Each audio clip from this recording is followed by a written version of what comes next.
Video just on the topic of strength training for junior athletes. The age group I'm going to be talking about is generally sort of your 9 through to 16-year-old kids. I just sort of want to define strength training, what it can do to benefit the kids, and the best way to go about your strength training. So obviously strength training, a lot of people think about big barbells, lifting barbells up above your head, Olympic lifting, stuff like that. That's obviously the more advanced version, and we can really regress it so much so that we're just using our body weight or just simple resistance to get the kids stronger. So stronger kids are generally more injury resilient. Some of the studies I've read, a really good 10-year study by the Australian Ballet, the girls kept getting calf strains, or girls and guys kept getting calf strains. So they're stretching, they're stretching, they're stretching. Why am I straining something that is mobile?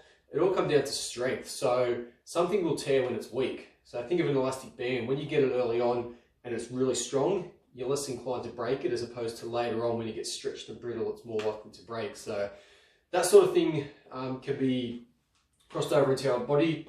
Our muscle groups, when they are weak, they are more likely to strain. Hamstrings is a big one in our field-based sports. So you'll hear me harping on and on about glute and hamstring strength. So that obviously has a massive effect on reducing the injury rate. On the plus side, stronger, more robust athletes are generally faster. They generally have, like I said, they generally have more tolerance to injury, but they will progress. They will recover quicker as long as mobility is kept up and we do our stretching, our mobility work. So just strength training in a nutshell, the first thing I like to use is a child's own body weight.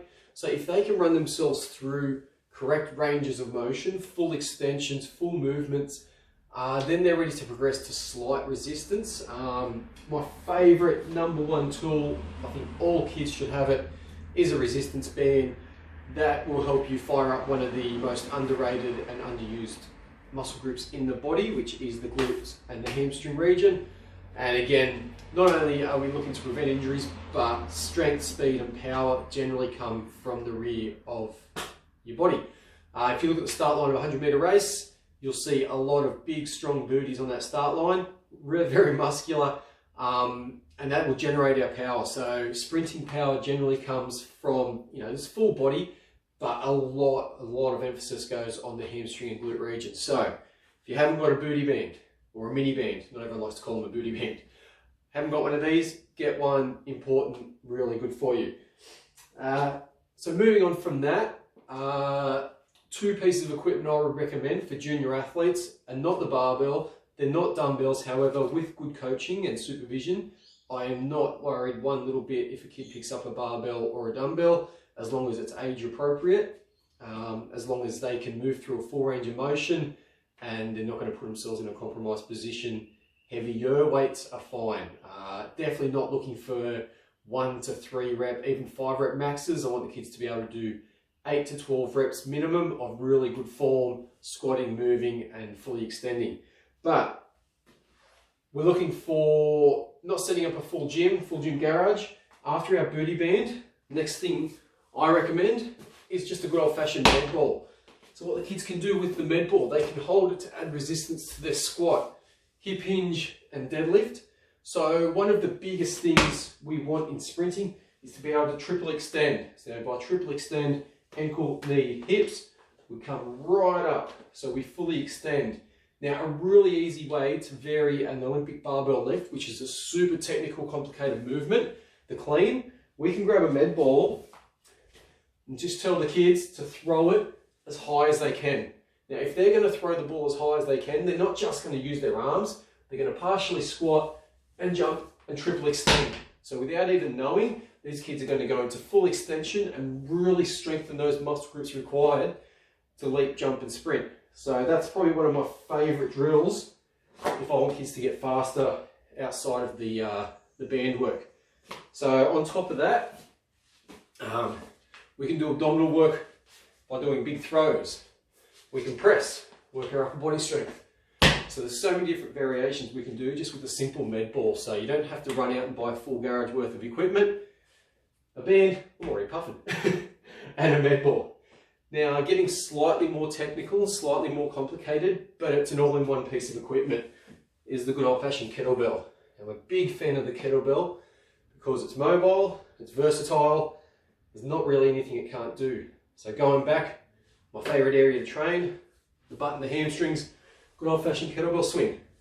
Again, we're getting dynamic hip extension, squeezing the bum, opening up the hips. We can get up onto our toes if we want. I generally keep my athletes flat-footed when I'm doing the kettlebell swing so that we can get pressure down through the heel and into the posterior. We can transfer it for upper body work. We can press it. We can row it. We can squat with it. So super versatile piece of equipment. Again, generally it does take a little bit of coaching to get your technique right with it and to feel comfortable with the kettlebell. But I'm a massive, massive fan of it. Like I said, you get 1 or 2 kettlebells at different weights and you can pretty much put all this stuff aside and you don't even really need it. I have it because I love it and I like the variety and I do a bit of everything. But yeah, that's it. So training in a nutshell, all kids can benefit from strength work, whether it be jumping, leaping. So you might even come past one of my sessions and see some kids hopping in the park. You might see kids hopping. What I'm seeing is one-legged triple extension, teaching the kids how to activate through their glutes, hamstrings, calves, and hips. So we're going to get that one-leg triple extension, and when they land, I'm seeing absorption of power, absorption throughout the hips, knees, and ankles. So the kids are learning how to take in the power without jarring, without twisting, without buckling. So simple bodyweight stuff. There's more to the drills than just hopping and having fun, although that's what the kids think it is. But yeah, we're really breaking it down, and resistance training is way, way more versatile than you think. Bodyweight, bands, balls, bells, all these things can have a drastic effect on your kids' strength, speed, power, and injury prevention. So thanks for listening.